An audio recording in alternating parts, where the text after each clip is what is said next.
குமாரனாகிய இயேசு கிறிஸ்துவின் ஆண்டவரே, சிலுவையின் ஆண்டவனை, மரணத்தின் பாடுகளை நினைவு கூறும்படி அப்பா நம்முடைய தெய்வ சமூகத்தில் வந்திருக்கிறோம். தேவரீர் ஆண்டவர் நம்முடைய குமாரனாகிய கிறிஸ்து சிலுவையில் பேசின வார்த்தைகளுக்காய் ஸ்தோத்திரம். தேவரீர் ஆண்டவரே, இதோ ஆண்டவரே 6வது வார்த்தையாக ஆண்டவரே பூரிப்பு என்கிற வார்த்தையை ஆண்டவரே தகப்பனை பேசும்படி ஆண்டவரே உம்முடைய மகளுக்கு ஆண்டவரே எனக்கு கொடுத்த இந்த கிருபைக்கா ஆண்டவரே நல்ல தருணத்துக்காக நன்றி செலுத்துகிறப்பா. தகப்பனே உம்முடைய வார்த்தையை கேட்கும்படி நாங்கள் உம்முடைய தேவ சமூகத்தில் வந்திருக்கிறோம். தகப்பனே நீங்கள் பேசுங்கப்பா, நாங்கள் கேட்கிறோம் ஆண்டவரே. உம்முடைய கரங்களை தாழ்த்தி ஒப்பு கொடுத்து செபிக்கிறோம். மீட்பெரும் ரட்சிகருமா இருக்கிற இயேசு கிறிஸ்துவின் இனிய நாமத்தில் கேட்கிறோம் நல்ல பிதாவே, ஆமென். எனக்கு கொடுக்கப்பட்டதான கூட இந்த 6வது வார்த்தைக்காக தேவனுக்கு நான் நன்றி செலுத்துகிறேன்.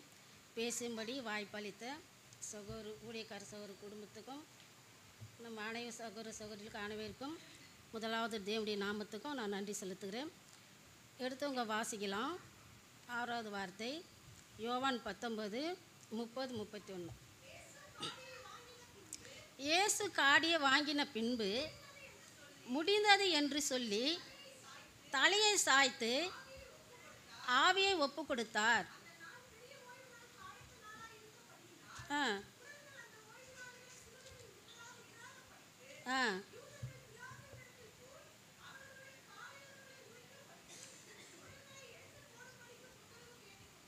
போதுமா.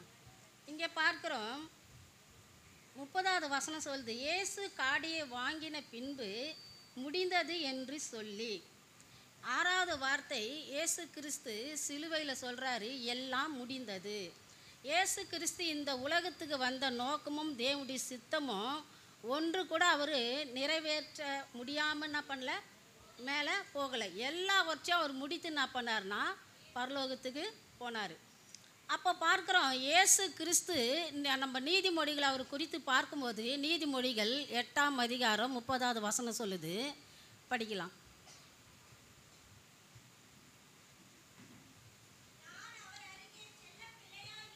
நான் அவர் அருகே செல்ல பிள்ளையாய் இருந்தேன்,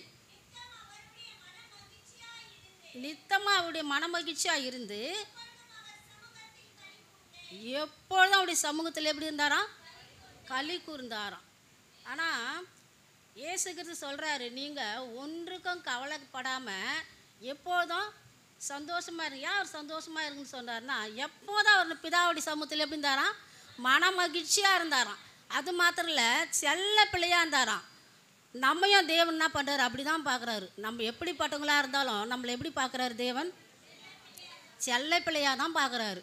இப்போ நான் அவருக்கு செல்ல பிள்ளைன்னா அது போல் ஒவ்வொருத்தரும் அவர் என்ன பண்ணுறாருன்னா செல்ல பிள்ளைகளாக தான் பார்க்குறாரு.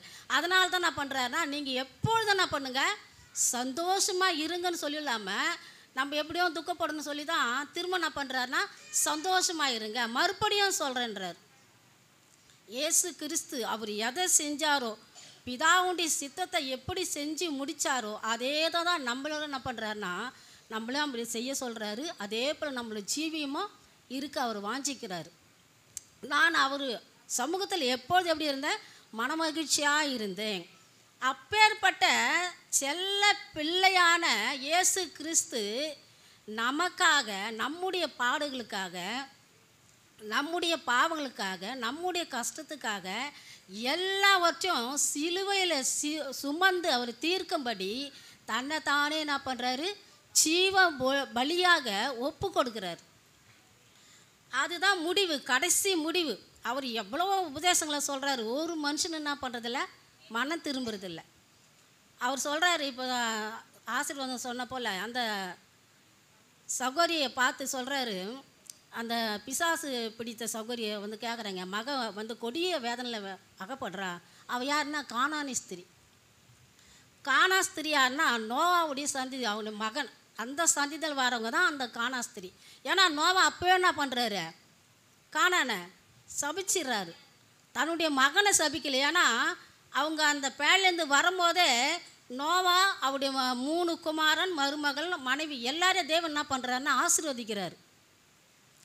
தேவன் ஆசீர்வதித்த ஒரு மனுஷனை யார் சபிச்சாலும் அந்த சாபம் என்ன பண்ணுறது, அவங்களுக்கு வாய்க்கவே வாய்க்காது, பழிக்கவும் பழிக்காது. அதனால தான் நோவா என்ன பண்ணுறாருன்னா தன்னுடைய மகனை சபிக்காமல் அவர் நியாயமாக யார் தான் சபிச்சிருக்கணும்? மகனை தான் சபிச்சிருக்கணும். ஆனால் அவர் என்ன பண்ணுறாருன்னா பேரனை சபிக்கிறாரு. அந்த சந்ததியில் வர ஸ்திரீ தான் அந்த கானான ஸ்திரீ. அந்த சகோதரி வந்து கேட்குறாங்க, ஆண்டவரே என் மகள் இப்படியோ கொடிய வேதனைப்படுறா. அப்படின்னா சொல்கிறாருன்னா, காணாமற் போன இஸ்ரவேலர் வீட்டாருக்கு தான் நான் வந்தனே தவிர உனக்கு வரலன்றார். அப்போ பாருங்கள், அவர் இஸ்ரவேலை தான் அதிகமாக நேசிக்கிறார். ஆனால் அவங்க புறம்பே தள்ளுனால தான் ரட்சிப்பு யூதர் வழியாக நமக்கு வந்துடுச்சு. நம்ம என்ன பண்ணிட்டோம்? பாக்கியவனுங்களாம் ஆயிட்டோம். அப்பேற்பட்ட செல்ல பிள்ளை என்ன பண்ணுறாருன்னா கல்வாரி சிலுவையில் மறிக்கிறதுக்கு தன்னை தானே ஒப்பு கொடுக்குறார். பிதா என்ன பண்ணல, நீ போப்பான்னு சொல்ல. ஏன்னா அவர் செல்ல பிள்ளை எப்படி கல்வாரி சிலுவையில் அவர் மறிக்கிறது அவர் பார்ப்பார். அதனால் ஆதி ஆகமத்துலேருந்து ஆதாம் தொடங்கி கடைசி நம்ம புதிய ஏற்பாட்டு காலம் வரைக்கும் யோவான் ஸ்தானம் வரைக்கும் தேவன் எதிர்பார்க்கிறாரு. இவங்க மூலியமாக யாராவது நம்முடைய ஏக்கத்தை என்ன பண்ணிடுவாங்க? நிறைவேற்றிடுவாங்க, முடிச்சிடுவாங்க. ரட்சிப்பு எப்படினாலும் நம்ம ஜனங்களுக்கு சொல்லிடுவாங்க என்ன பார்க்குறாங்க. ஆனால் யாருமே என்ன பண்ணல, அவருடைய விருப்பத்தை ஏக்கத்தை அறிஞ்சிக்கவே இல்லை. எல்லாரும் ஒரு ஒரு காலகட்டத்தில் என்ன பண்ணுறாங்கன்னா ஒவ்வொரு பாவத்தில் ஒவ்வொரு ஆசையில் விழுந்து போகிறாங்க. யோவான் ஸ்தானத்துக்கு நீ எதுவுமே பாவம் செய்யலை, ஆனாலும் ஏறதுக்கு என்ன பண்ணுறாருன்னா ஆலோசனை சொல்கிறார். ஏறோது அதை ஏற்றுக்கிறான். ஆனால் அந்த சௌகரியம் என்ன பண்ணுறான், இவன் இருந்தால் நம்மளுக்கு என்ன டேஞ்சர்னு சொல்லி தலையை என்ன பண்ணுறாங்க. ஆனால் இவர் வந்த நோக்கம்னா ஆத்து மக்களை ஆதாயப்படுத்தும்படி ஏறோதுக்கு ஆலோசனை சொல்ல போய் என்ன பண்ணிட்டாங்க, அவர் சாப்பிட்டு என்ன பண்ணிச்சு, முடிஞ்சிச்சு. கடைசியாக பார்க்குறாரு, என்னுடைய வேலையாக நான் யாரை அனுப்புவேன்? ஏசாயா 6ஆம் அதிகாரம் 8வது வசனம்.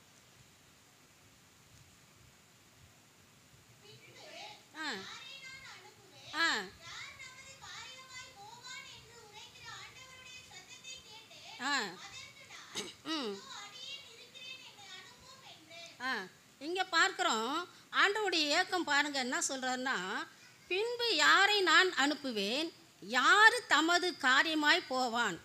தமது காரியம்னா அவருடைய தேவனுடைய சித்தத்தை யார் செய்ய போவான்? ஆதாம அனுப்புகிறாரு. ஆதாம என்ன பண்ணுறாரு? கீழ்ப்படியாமல் என்ன பண்ணுறாரு? பாவம் செய்து போயிடுறாரு. அதுபோல் ஒவ்வொரு மனுஷனும் என்ன பண்ணுறாங்க, எல்லாம் ஒரு ஒரு காரியத்தில் விழுந்து போகிறாங்க. கடைசி வரைக்கும் இவருடைய ஏக்கத்தை அறிஞ்சிக்க மனுஷனே இல்லை. கடைசியாக அவர் என்ன சொல்கிறாருன்னா அப்படி ஏக்கத்தை தெரியப்படுத்துகிறாரு. பின்பு யாரை நான் அனுப்புவேன், யார் தமது காரியமாய் போவான் என்று உரைக்கிற ஆண்டவருடைய சத்தத்தை கேட்டேன். அதற்கு நான் இதோ அடியேன் இருக்கிறேன், என்னை அனுப்பும் என்றேன். இந்த வசனம் ஏசாயா தீர்க்கதரிசி மூலமாக தீர்க்கதரிசனமாக உரைக்கப்பட்டது. யாரை குறித்து? நம்முடைய ஆண்டவராகிய இயேசு கிறிஸ்து இந்த பூமிக்கு அவர் தான் வரணும், அவர் தான் மறிக்கணும். அவருடைய ரத்தத்தினால தான் எல்லா மனுஷனுக்கும் பாவத்திலேருந்து விடுதலை. அப்போ இந்த தீர்க்கதரிசன வார்த்தை நிறைவேறும்படி தான் செல்ல பிள்ளையாக இருந்த இயேசு கிறிஸ்து இந்த பூமிக்கு வராரு. யாருடைய வேலையை செய்ய? பிதாவுடைய வேலையை செய்ய வராரு. அடுத்த வசனம் பார்க்கலாம். இதே வசனங்க தான் இந்த இப்போ வாசித்த அதே வசனம் தான் வரும். பார்க்குறோம் அடுத்த வசனம் சங்கீதம் 40:7-8. சங்கீதம் 40:7-8.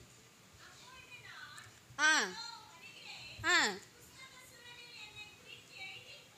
ஆ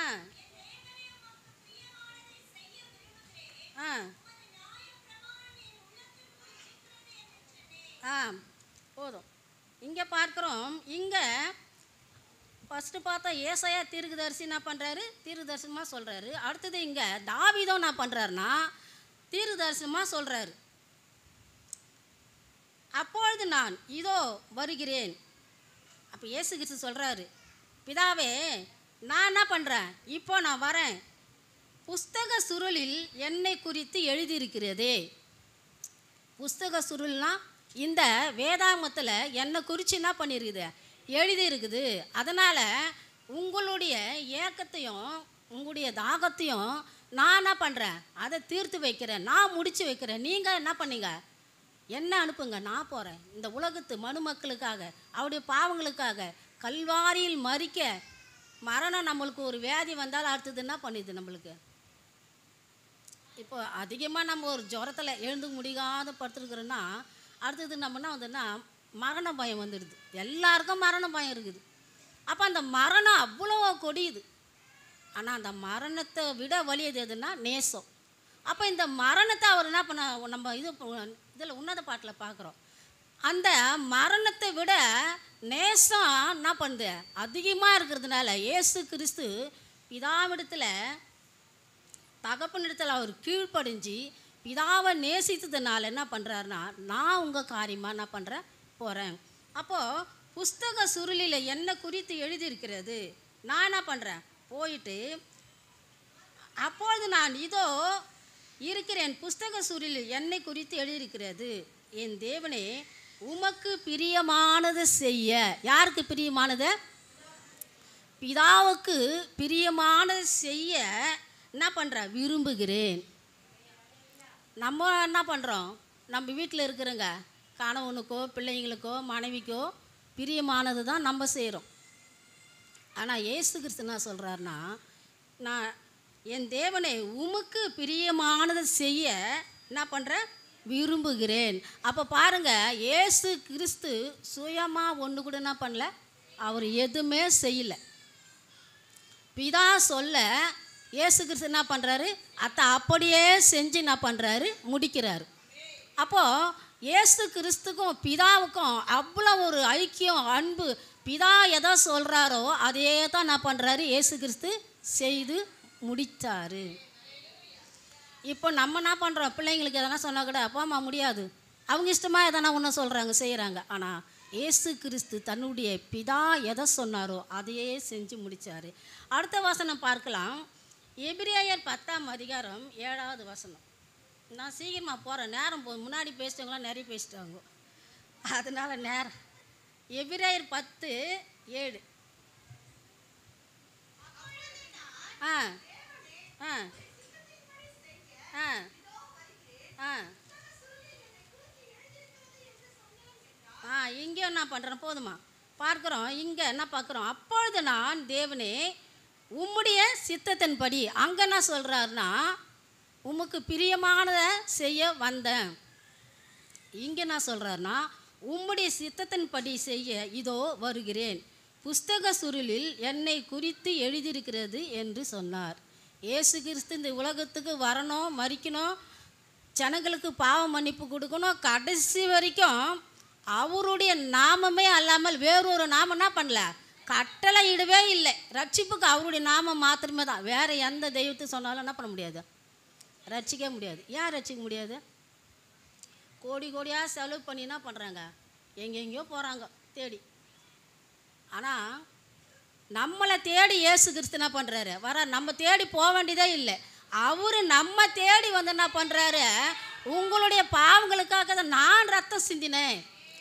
அந்த ரத்தத்தினால்தான் நம்ம கொரிந்தியர் பார்க்குறோம், அவர் கிரயத்துக்கு என்ன பண்ணுறாராம், நம்மளை பெற்றுக்கொண்டு இருக்கிறார். யார்? அவர் ரத்தத்தை. ஒரு பொருள் வாங்கினா நம்ம காசு பணம் கொடுத்து தான் வாங்குகிறோம். ஆனால் இயேசு கிறிஸ்து நம்மளை எப்படி வாங்கி வச்சுக்கிறாராம், அவருடைய ரத்தத்தினால கிரயத்துக்கு விலைக்கு நம்மளை வாங்கி வச்சிருக்கிறாரு. நம்ம யாருக்கு தான் சொந்தம்? இயேசு கிறிஸ்துக்கு தான் சொந்தம். பிதாவுடைய சித்தத்தை இயேசு கிறிஸ்து எப்படி செஞ்சாரோ அதே போல் இயேசு கிறிஸ்துவுடைய சித்தத்தை தான் நம்ம என்ன பண்ணோம் செய்யணும். அவர் நமக்கு என்ன கற்றுக் கொடுக்குறாரோ அதை நம்ம என்ன பண்ணோம் கற்றுக்கொள்ளணும். அதை கற்றுக்கொண்டு அதன்படி நம்ம ஜீவித்தா தான் கிறிஸ்துவை போல் நம்ம என்ன பண்ண முடியும், ஜீவிக்க முடியும். அப்போ தான் கிறிஸ்து எப்படி பிதாவுடைய ராஜ்யத்தில் இருக்கிறாரோ அதே போல் கிறிஸ்துவோடு கூட நம்ம என்ன பண்ண முடியும், போய் அவருடைய ராஜ்யத்தில் நம்ம ஆளுகை செய்ய முடியும். நம்ம பிரயாசப்படுற இப்போ இத்தனை நேரமாக வீட்டில் இருந்தால் ஏதாவது சாப்பிட்ருக்கலாம், எதனா வேலை செஞ்சுருக்கலாம். ஆனால் தேவனுடைய சமூகத்தில் இவ்வளோ நேரம் நம்ம பசியோடு உட்காந்துருக்கிறோன்னா எதுக்கு உட்காந்துருக்குறோம்? அவருடைய வார்த்தையை கேட்கறதுக்கு தான். ஆனால் கேட்டு எங்கே போனோம், கேட்டு இங்கே இருக்குது இல்லை, அவருடைய ராஜ்யத்துக்கு போனோம். அதுதான் நம்மளுக்கு மேலான ரட்சிப்புக்கு. எதுக்குன்னா நம்ம பிரயாசப்பட்டு நம்ம மறித்து எங்கே போனோம், தேவனுடைய ராஜ்யத்துக்கு போகணும். இதுதான் நம்முடைய பெரிய ரட்சிப்பு, பெரிய நம்மளுக்கு ஒரு ஆசீர்வாதம். இந்த உலகத்தில் எல்லா ஆசீர்வாதமும் அவர் கொடுக்க என்ன பண்ணுறாரு, அவர் சித்தமாக இருக்கிறாரு. ஆனால் தேவனுடைய ராஜ்யத்துக்கு போகிறது நம்ம கையில் தான் இருக்குது. நம்ம எப்படி நம்முடைய ஜீவன் எப்படி பரிசுத்தமாக இருக்குதோ அதை வச்சு தான் நம்ம எங்கே போக முடியும், தேவனுடைய ராஜ்யத்துக்கு போக முடியும். அப்போ பார்க்குறோம், உமக்கு பிரியமானதை செய்ய வந்தேன்றாரு. அடுத்தது நான் சொல்கிறேன்னா, உம்முடைய சித்தத்தின்படி நான் செய்ய வந்தேன். அப்போ பிதா எவ்வளோ சந்தோஷப்பட்டிருப்பார்.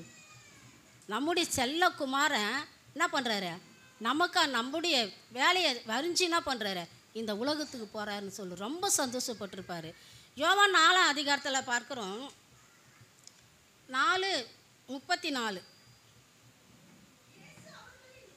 இயேசு அவர்களை நோக்கி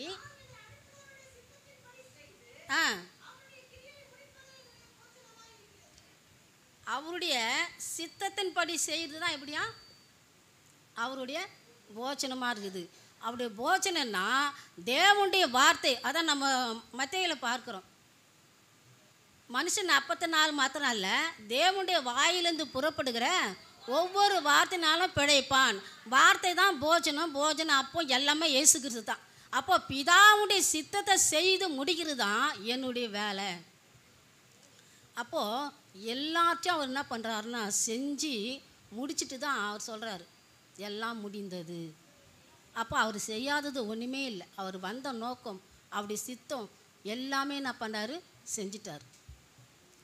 இதை போல் ஒரு ஆண்டவரை நம்ம எங்கே தேடி பார்த்தாலும் என்ன பண்ண முடியாது, கிடைக்கவே முடியாது. நம்ம காணவும் என்ன பண்ண முடியாது, தேடினாலும் கிடைக்குமாது. நம்ம இயேசு கிறிஸ்து எல்லார காட்டில் உயர்ந்தவர். அவருடைய நாமமும் அல்லாமல், அவருடைய நாம தான் பெரிய. இயேசு கிறிஸ்து நாமத்தை சொன்னாலே அதில் என்ன இருக்குது, பெரிய விடுதலை இருக்குது, ஒரு வல்லமை இருக்குது. நமக்கு படிப்பறிவு இல்லாத இருக்கிறோம், ஜபஜீவம் அதிகமாக இருக்காது, வேதத்தை படிக்க தெரியாது. ஆனாலும் நமக்கு ஒரு சூழ்நிலை வரும்போது நம்ம எதை சொல்கிறோம், கர்த்தராகிய இயேசு கிறிஸ்து நாமத்தினால சொல்லும் போது என்ன கிடையாது, எல்லாத்திலும் ஒரு விடுதலை நம்மளுக்கு கிடைக்குது. ஒரு சந்தோஷம், சமாதானம் எல்லாமே இதில் தான் இருக்குது. நம்ம ஆண்டவராகிய இயேசு கிறிஸ்து நாமத்தினால தான் இருக்குது. ஒரு நாள் நான் லூக்கா 24:39,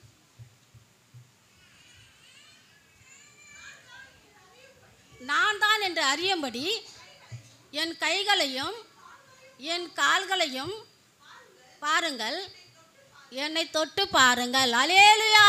நம்ம ஆண்டவர் என்ன சொல்கிறாருன்னா என்னை தொட்டு பாருங்கன்றாரு. மனுஷன் சொல்கிறான் அந்த கல்லை தொடாதன்ற. அப்போ நம்ம ஆண்டவராகிய இயேசு கிறிஸ்து என்ன பண்ணுறாருன்னா நம்மளை தொடவும் சொல்கிறாரு, நம்மளை தொட்டும் என்ன பண்ணுறாரு, சுகமாக்குறாரு. சிறு பிள்ளைகளை என்னிடத்துல கொண்டு வாருங்க, அவங்கள தடை செய்யாதீங்கன்றாரு.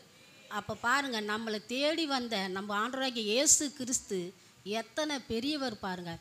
இந்த வானத்திலும் பூமியிலும் எல்லா நாமத்தை காட்டிலும் மேலான நாமம் யாருக்கு கொடுக்கப்பட்டது, நம்முடைய ஆண்டவராகிய இயேசு கிறிஸ்துக்கு என்ன பண்ணுறது, கொடுக்கப்பட்டிருக்கிறது. அந்த நாமத்தினால தான் விடுதலை பெற்று நம்ம என்ன பண்ணியிருக்கிறோம், அவருடைய சமூகத்தில் வந்து அமர்ந்திருக்கிறோம். இயேசு கிறிஸ்து எப்படி எல்லாம் முடிந்தது என்று சொல்லி பரலோகத்துக்கு போனாரோ, அதே போல் பிதாவாகிய தேவன் நம்மளை உருவாக்கி இந்த பூமிக்கு கொண்டு வந்த நோக்கமும் தேவ சித்தமும் அவருடைய பிரியமும் அவருடைய குமாரனாகிய இயேசு கிறிஸ்துவின் உபதேசத்தை கேட்டு நம்முடைய வாழ்க்கையிலும் இயேசு கிறிஸ்து நம்மளுக்கு கொடுக்கப்பட்ட எல்லாவற்றையும் ஒவ்வொருக்கும் ஒரு தாளந்து கொடுத்துருக்கிறார். யாருக்குமே தாளந்து இல்லைன்னு சொல்லவே முடியாது. பாட, செபிக்க, பிரசங்கிக்க, வேதத்தை வாசிக்க எல்லாருக்கும், தேவனால் ரட்சிக்கப்பட்ட அனைத்து பிள்ளைகளுக்கும் எல்லாருக்கும் தாளந்து இருக்குது. அந்த தாளந்தை வச்சு நம்ம செய்ய வேண்டியது என்னன்னா, இயேசு கிறிஸ்து முடித்தது போல் நம்முடைய வேலை என்னன்னா ஆத்துமக்களை ஆதாயப்படுத்தி நம்முடைய நாட்கள் முடிய வரைக்கும் தேவனுடைய வார்த்தை சொல்லி முடிஞ்ச அளவுக்கு என்ன பண்ணோம், ஆத்துமக்களை ஆதாயப்படுத்தணும். அதனால இயேசு கிறிஸ்து அவர் முடிச்சுட்டு போயிட்டாரு. ஆனால் அந்த மீதி பொறுப்பு என்ன பண்ணிக்கிறாரு, நம்முடைய கரங்களை கொடுத்துருக்கிறாரு. நம்மளும் என்ன பண்ணோம், அவர் எதுக்கு வந்தார், பொண்ணோ பொருளோ எதுக்குமே இல்லை, ஆத்துமா தாகத்தோடு தான், ஆத்துமாக்களை ரட்சிக்க தான் வந்தார். இன்னும் இஸ்ரவேல் வீட்டார் என்ன பண்ணல, மன திரும்பல, ஒரு கூட்டம் அப்படியே தான் இருக்குது, மேசியா வருவாருன்னு. அப்பேற்பட்ட ஆத்துமாக்களும் இருக்கிறாங்க. அதே போல் நம்முடைய ஜனங்களுக்கு, நம்ம கூட பிறந்தவங்களுக்கு நம்ம என்ன பண்ணோம், சத்தியத்தை நம்ம சொல்லி நம்ம மாத்திரம் நம்ம குடும்பமாக என்ன பண்ணோம், நம்ம உடன் பிறந்தவங்க, பிள்ளைங்க, கணவர் யாரார் ரட்சிக்கப்படாது இருக்கிறாங்களோ அவங்களுக்கு முதலாவது என்ன பண்ணோம், நம்முடைய தேவனுடைய வார்த்தை சொல்லி அவங்கள ரட்சிப்புகளை நடத்தி நம்முடைய மாம்சக்குரிய வாழ்க்கையை முடிஞ்சு நம்ம போகும்போது நம்மளும் சமாதானத்தோடு என்ன பண்ணோம், எல்லாம் முடிந்துன்னு சொல்லி தேவன் நம்முடைய கரத்தில் கொடுத்ததை நம்மளும் முடித்து நம்மளும் தேவனுடைய ராஜ்யத்துக்கு போகணும். இந்த பிரயாசம் நம்ம என்ன பண்ணோம், அந்த வாஞ்சும் விருப்பமும் இயேசு கிறிஸ்து சொல்கிறார், உமக்கு பிரியமானதை செய்ய வந்தேன், உமக்கு சித்தமானதை செய்ய நான் வந்தேன். அதே போல் இந்த பூமிக்கு நம்ம வந்திருக்கிறோம். நம்ம நாட்கள் முடியறதுக்குள்ளே தேவனுக்கு பிரியமானதும் சித்தமானதும் செய்து இயேசு கிறிஸ்து போல் நம்மளும் என்ன பண்ணுவோம், ஆத்துமக்களை ஆதாயப்படுத்த நம்ம ஒவ்வொருக்கும் தேவன் என்ன பண்ணுவார், உதவி செய்வார். தேவன் தாம கூட இந்த வார்த்தைகளை ஆசீர்வதித்து தருவார்கள். ஆமாம். கரங்களை தட்டி அல்லேலூயா. ஆமாம். பூரிப்பு, ஒரு நிறைவு, ஒரு நிறைவு.